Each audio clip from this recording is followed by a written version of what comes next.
Welcome to this Zentangle Quickie. My name is Heather Hartwick Gladden. I'm a certified Zentangle teacher. And today we're going to take a look at the Tangle Zigoli, from CZT Deb Bowyer. This is a fun border tangle. And we're going to start off with getting centered here. All right. This starts off with two pairs of aura lines. So I'm going side to side here, and I'm going to put a little bit of curve in, just a smidge of a curve in mine because I feel like it. And then we're going to aura that first line, and to aura is, as you can see, is just to outline. You pick the distance, and straight line is easy. When we do something that has contours, when we say aura, it's we're working to get all of those contours in also. Okay. Then, second line. And you decide how far apart you want yours. And I'm going to do like that. Now, sometimes if I accidentally go a little bit too far, sometimes I'll aura above just because, you know, it's like, oh, I overshot or I overdid something. And just know that that's kind of a neat additional course correction that you could do if need be. All right, then we're going to do some kind of a zigzag, but it's going to be more triangles. And actually, I'm just going to start right here. Sometimes I like to start in the middle. And I'm just going to make mine wide. In the description section, I will have links to my step out as well as to Deb's, so that way you can see. And I think she had some samples on hers also, and that's always nice to see. All right, because I think hers maybe her section was a little bit wider, and then she made hers more taller, more stretched out than mine are. But it's, it's whatever you want to do. Okay, next step is we're going to aura some more, and we're going to put another triangle on the inside.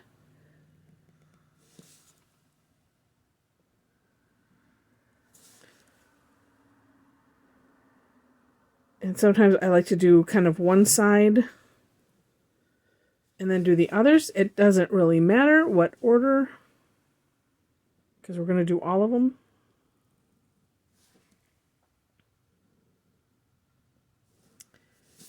And then,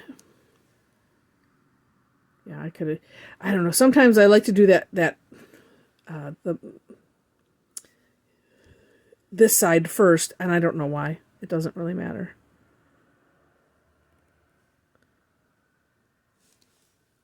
That's the other fun thing about Zentangle. Sometimes we find, why do I do that? We find these sort of quirks. All right, and this one is going to be a partial. Okay. Then, now this is where and I hope I'm correct in this. And you know what? Okay, so here's the way I saw it on Deb's, and I'll show. I have one that I had started, and I'll show you the other way that this could be done. Also, so this inside part is essentially Tripoli, the Tangle Tripoli, and I'm also partly thinking, you could have fun with. There are multiple ways to decorate the inside of Tripoli. We're going to stick with what Deb did in her step out, but I'm thinking, that could be kind of neat to do it a different way. All right. And I think I have a video on that, and you can look it up and see. And I believe that hopefully I put on there, because I know I did it was for a live class. And I drew out some of the insides that you could do also. If you have any of either of the Zentangle books, the primer, I think it's in the primer. I'm pretty sure it is. They have a lot of this where they show all of the different things that, different ideas, and there's an unlimited amount of things that you can do, but they show some really great examples. Okay, so the way I saw how Deb did this finished one was to do curved lines, and I put that in my step out, is that, you know, curved lines from end to end. So as you can see here, from point to point, and it's having the curves kind of butt up against each other like so. I mean, and if they end up, because sometimes with this one, if it's big enough, or if you make this the curve tall enough, and you can kind of see where there's a little overlapping that happens, and it's kind of neat. It makes for a neat extra part of the pattern. But this is how I looked really close, because I saw what I thought I saw was curved lines, but it was kind of small. And so this is my interpretation of that. And again, there's all kinds of ways that you could, you know, do the inside. This is neat because it makes it look like gems. And let's see, this one is just going to be partial. Okay. I've gotten myself out of my... I usually like to do curve line this way because it's natural, and just turn the tile and keep going in that way. It sometimes, you know, actually, if I stop and think about it, turning the tile every second could be annoying, I suppose. But when you don't think about it, it doesn't matter. Okay, so this is the way I saw it. Let me just show you really quick on this one. Here's another way you could do it. This I think is neat because I like the curviness of the inside, but you could do, and this will also probably depend on how much space you have. And I'm thinking if Deb intended to do it this way, she would maybe have done, put it in the step out as another step. So that's why I was thinking it's more of this. But if you wanted to do this way, you would just do another triangle inside and then connect the lines, connect the corner. So going from corner to corner. And you can see how it's similar, but different at the same time. So that's fun. And again, it's just another way you can finish it off. But I'm sticking with that. I'm thinking this is how she had it.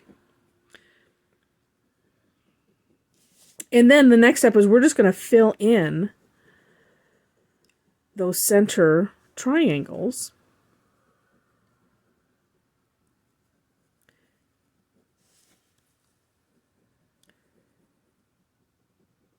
And of course you could add some, well, let's see, like, why am I using this one? I could go grab my graphic one. Sure. It's like I thought I had everything handy, but then I wasn't thinking about this part. Okay, so the graphic, I was using an O1. This is the graphic one. It's a little bit thicker, obviously. Nice for filling in.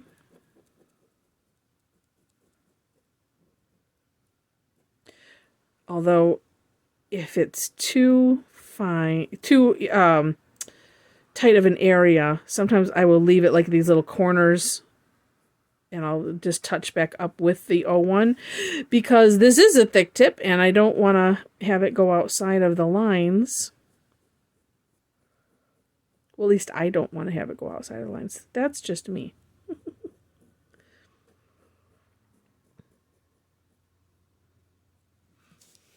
Oops. And then just that little bit. I like to make sure that, you know, if I'm going off the page, just to make it look really consistent, and draw as if it was a bigger piece, but it's not. Okay. And there we go. And that's it. That is the tangle. It's really cute. Tons of ways you could shade this. Here, I'm just going to try one, actually. And what I'm going to do,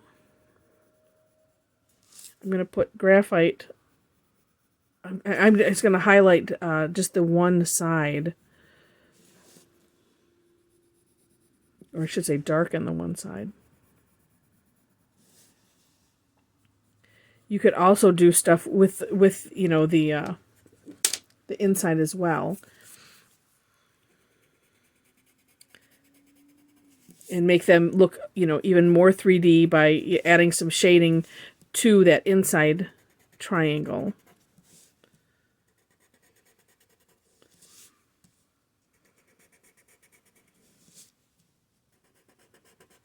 But sometimes you get an idea, like I was like, oh, I have an idea, and I wanted to see it through. It also kind of covers up that where I got a little sloppy there. Oh, so that is neat. And it kind of, you know, it makes them, you know, brings these out, pushes those down a little bit. But just one way to have fun with this. So, I mentioned in the description section, there are links to step outs. Below those links are links to connect with me if you'd like to. I do online classes, both free and paid. And those are listed on my website. And let's see. Also, if you like the video, would love to have a thumbs up. You know, the like, share, subscribe, and all of that. If you do decide to subscribe, make sure to hit the notification bell so that way you can decide how you want to be notified, if you want to be notified at all.